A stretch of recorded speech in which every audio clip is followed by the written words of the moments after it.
Hello friend, my name is Prashant Chide and today we are going to discuss about the replica set into the Kubernetes. क्या होती है replica set, कैसे work करती है और how we can utilize it in our daily deployment cycle. That is something we are going to see in today's video. So stay tuned. First thing first we will discuss about the replica set but replica set जानने से पहले हमें ये जानना पड़ेगा कि हमें exactly अभी कौन सा प्रॉब्लम है सिस्टम में और हम वो प्रॉब्लम रिप्लिका सेट से कैसे सॉल्व कर सकते हो। तो let's see the problem statement. तो मेरा प्रॉब्लम स्टेटमेंट क्या है कि मेरा एक कंटेनराइज एप्लीकेशन है और मैं चाहता हूँ वो कंटेनराइज एप्लीकेशन जो भी है मैं उसे कुबरनेटिस के ऊपर रन करना चाहता हूँ। और मेरे एप्लीकेशन के कुछ रिक्वायरमेंट ऐसे भी है कि जहाँ पे मुझे 3 से 4 पॉड लगेंगे इस पर्टिकुलर एप्लीकेशन को रन करने के लिए, इसका ट्रैफिक और लोड बैलेंस करने के लिए। तो ऐसी कुछ मेरी रिक्वायरमेंट है और हमारी इस पर्टिकुलर क्लास को अगर आप पहले से फॉलो कर रहे होगे तो as of now we have just seen that we have just created the pod, right? We have just created pod, we have created the manifest file for the pod and we have deployed that particular file to the your Kubernetes cluster, right? तो यहाँ पे अभी मेरी requirement क्या है, मुझे 3 से 4 pod चाहिए मेरे एप्लीकेशन को रन करने के लिए, ठीक है। तो उस केस में you might be thinking about that अगर मुझे ये सब कुछ करना है तो मुझे मल्टीपल मैनिफेस्ट फाइल क्रिएट करनी पड़ेगी मेरे पॉड के लिए, right? That's what you might be thinking, जहाँ पे मैं एक मैनिफेस्ट पहले पॉड के लिए लिखूंगा, दूसरे पॉड के भी लिखूंगा, ठीक है। और if you are thinking in that way, so this is absolutely wrong way. मान लो जहाँ पे 3 और 4 पॉड है वहाँ तक तो हम कर लेंगे। मान लो अभी ऐसी केस आ गई कि आपको 100 पॉड क्रिएट करने हैं, तो 100 पॉड के लिए 100 मैनिफेस्ट फाइल लिखना फिजिबल तो नहीं है। चलो लिख भी ली एक केस में, आपको अगर स्मॉल चेंजेस करने हैं तो आपको 100 फाइल में चेंजेस करने पड़ेंगे और वो बहुत दिक्कत वाली बात हो जाएगी, right? So you don't want to do that, right? Then what the solution? Yeah, the solution is replica set. सो हमारा सॉल्यूशन है रिप्लिका सेट। और रिप्लिका सेट क्या करता है? रिप्लिका सेट इसका पर्पस क्या है? It's maintain a stable set of replica pod that should run at any given time. यानी कि आपने रिप्लिका सेट से कोई पॉड बनाए हैं तो उसको एक स्टेबली रन करने का काम है रिप्लिका सेट का। एग्जाम्पल के तौर पे अगर देखने जाओगे तो आपके कुछ पॉड है, एक पॉड 1, पॉड 2, ये 3, और you have created it utilizing the replica set. That's what we are assuming that. मान लो ये आपका पॉड अगर फेल होता है तो उस केस में क्या होगा, ये आपका रिप्लिका सेट आपके रिप्लिका जो भी पॉड इसने डिप्लॉय किया उसको कंटिन्यूसली मॉनिटर करते रहता है। और जब भी इफ ही फील दैट कि यार कोई पॉड नहीं चल रहा है तो it will create another pod as an replacement of that pod और ये आपका डिजायर स्टेट मेंटेन करते जाएगा। यानी कि आप जब भी मैनिफेस्ट फाइल लिखोगे आपके रिप्लिका सेट का तो वहाँ पे आपको डिफाइन करना पड़ता है कि आपको इस पर्टिकुलर रिप्लिका सेट से कितने पॉड क्रिएट करने हैं। तो जितने आपने लिखे हैं उसको मेंटेन करने का काम कौन करेगा? आपका रिप्लिका सेट। और जैसे हमारे पहले सिनेरियो में देखा कि जब हमने एक एक मैनिफेस्ट फाइल लिख के अगर डिप्लॉय की तो आपके पॉड कुछ इस तरीके से एक एक करके क्रिएट हो जाएंगे, राइट? मगर जब हम रिप्लिका सेट को यूटिलाइज करने जाओगे तो जितने आपने आपके मैनिफेस्ट में पॉड डिफाइन किए वो सब के सब एक साथ डिप्लॉय हो जाएंगे और उनकी लाइफ साइकिल भी एक साथ ही रन होती जाएगी। Don't you feel that this is very good concept और good thing that's help us to create the multiple pod at a time and it also maintain the desired state? Definitely. Let's see the then benefit of the replica set. तो चलो देखते हैं क्या benefit हमें मिल रहा है। पहला benefit हमें मिल रहा है redundancy. What exactly the redundancy? A failure toleration bye running a multiple instances. यानी कि मल्टीपल इंस्टेंसेस हम रन कर रहे हैं और कोई इंस्टेंस वहाँ पे फेलियर होता है तो भी आपके जो भी प्रेजेंट रनिंग जो इंस्टेंस है वो आपका एप्लीकेशन सर्व करेगा और रिप्लिका सेट उसके रिप्लेसमेंट में जो भी फेलियर पॉड है उसके रिप्लेसमेंट में नया पॉड क्रिएट कर देगा। That's how we will get maximum redundancy of your application. Second one is, it's in scalable, right? For the higher request processing capacity by running the multiple instances. यानी कि हम जहाँ पे multiple instances run कर रहे हैं तो वहाँ पे हमें higher capacity मिल रही है in terms of the CPU and your memory, and your also traffic get load balance in between all these particular pods. तो कोई भी एक पॉड के ऊपर आपका जो भी ट्रैफिक आ रहा है उसका ज़्यादा करके बर्डन नहीं आएगा. तो it's scalable. Whenever you require, you can bump up, scale up your particular replica set so that it can accumulate all the traffics coming to your application. And the third one is the scaling, where your different replica can handle the different part of your computation in the parallel. That's how we will get all these three benefit when we are utilizing the replica set. चलो, तो अब हम जानते हैं कि replica set काम कैसे करता है. ठीक है, तो रिप्लिका सेट अगर हम देखने जाओगे तो रिप्लिका सेट के मैनिफेस्ट में हम क्या क्या डिफाइन करते हैं. हम मोस्टली हमारा सिलेक्टर रहता है, हमारा number of replica we can define, then your pod template that is also there, like कितने पॉड्स है यानी कि कितने कंटेनर उनकी हम डेफिनेशन वहाँ पे लिख देते हैं. By using this data replica set then fulfill the purpose of creating and deleting the pod as needed to reach the desired number. ठीक है, यानी कि जैसे हमने देखा है कि इन सब चीज़ों को यूटिलाइज करके ना हमारा रिप्लिका सेट उन पर्टिकुलर पॉड को क्रिएट भी करता है, उसको डिलीट भी करता है और उन्हें मेंटेन भी करता है जैसे हमारी रिक्वायरमेंट है उसके तरफ से. और when the replica set need to create a new pod, it will utilize the pod template that you have define into the manifest. यानी कि मान लो आपका कोई पॉड जैसे हमने देखा है कि रिस्पॉन्ड नहीं कर रहा है, उसके बदले में उसका रिप्लेसमेंट देना है, तो हमारी जो भी पॉड है डेफिनेशन ये की है उससे वो उसे रिकवर कर लेगा.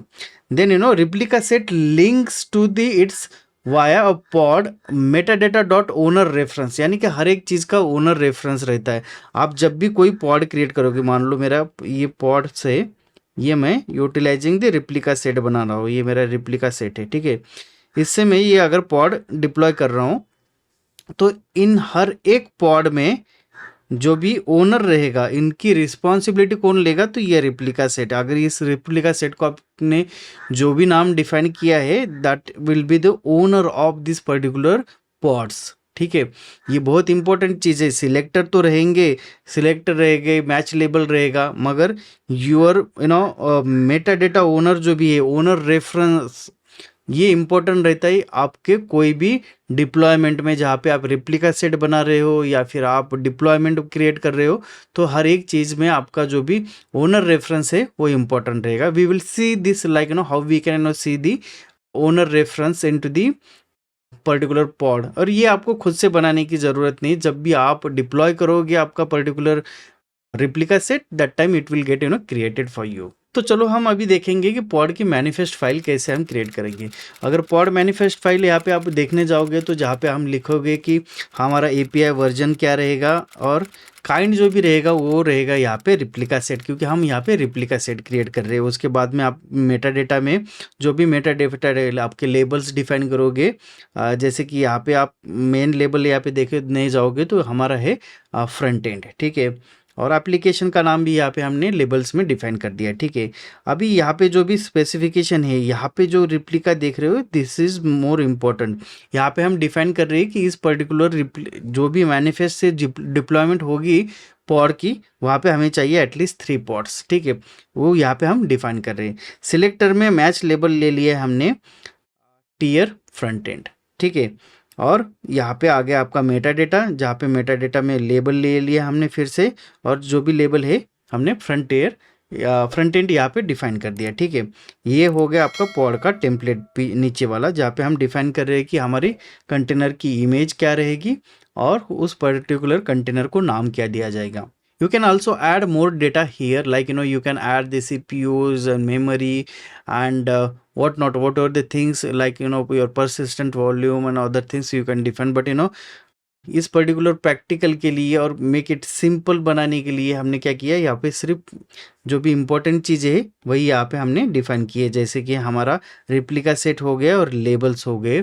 Those are more important whenever we are creating the replica set, because replica set इन्हीं सब चीज़ों का यूटिलाइज करके हर एक पॉड को as an group of instance define करता है. So now you are aware about that, what exactly the replica set, how the replica set works. So now it's in time to the demo, जहाँ पे हम देखेंगे कि हम replica set create करके देखेंगे एक्चुअल सर्वर के ऊपर, यानी कि क्लस्टर में, और वो कैसे उसे मेंटेन करता है और उसे हम कैसे मैनेज करेंगे उसके बारे में हम देखेंगे।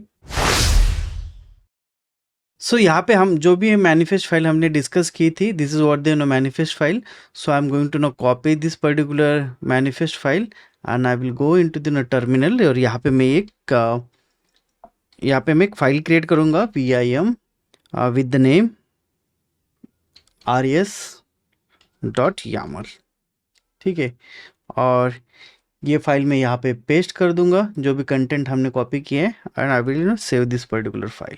Okay, now we are going to now apply this particular configuration on cluster. So let's run the command kubectl apply -f res.yaml.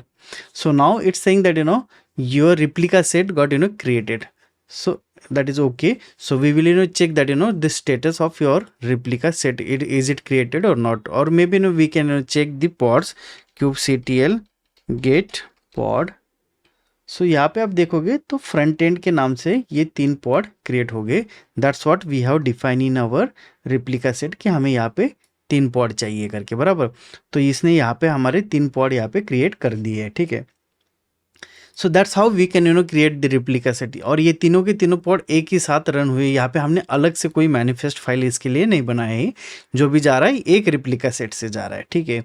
Now if you comes here the one point that we have discuss, हर एक चीज़ के लिए labels और selector जितने important है, साथ ही साथ ना ओनर रेफरेंस भी उतना ही इम्पोर्टेंट है। हमारे अगर केस में देखने जाओगे तो ये हमारे जो भी पॉड क्रिएट हो गए ना, let me copy this particular pod, तो ये 3 पॉड है। अगर मुझे जानना है कि इन पर्टिकुलर पॉड्स के लिए कौन सा रेफरेंस, यानी कि कौन है ओनर इस पर्टिकुलर पॉड का, तो वो अगर हमें देखना है तो हम क्या कर सकते हैं, simply we can copy this particular name, or you can copy this first of all your overall command, just paste it here। और यहाँ पे हम क्या करेंगे, ये पॉड का नाम भी कॉपी कर लेंगे और इसे हम पॉड नेम से रिप्लेस कर देंगे, ठीक है। तो जो भी हमारा जेसन का आउटपुट आएगा इसका, वहाँ पे हमें दिखाई देगा कि इस पर्टिकुलर डिप्लॉयमेंट का जो भी रिप्लिका सेट ओनर है वो कौन है, ठीक है। तो यहाँ पे हमारा आउटपुट आ चुका है, और यहाँ पे अगर देखोगे तो ये है रिप्लिका सेट से क्रिएट किया वाला, और रिप्लिका सेट का नाम है फ्रंट एंड, ठीक है। Now you can also check like kubectl get replica set, ठीक है। kubectl गेट रिप्लिका सेट, ठीक है।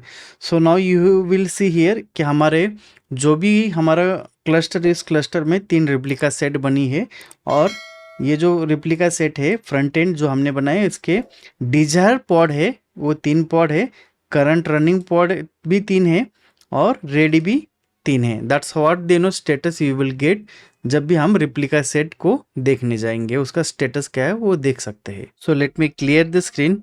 और मान लो अभी आप चाहते हो कि अचानक से आपके पर्टिकुलर एप्लीकेशन के ऊपर वर्कलोड बढ़ गया है और आप चाहते हो उसको स्केल अप करना है, तो उस केस में हम क्या कर सकते हैं, जो भी हमारा एप्लीकेशन का रिप्लिका सेट है उसे हम स्केल कर सकते हैं। Just we need to provide the name of your replica set.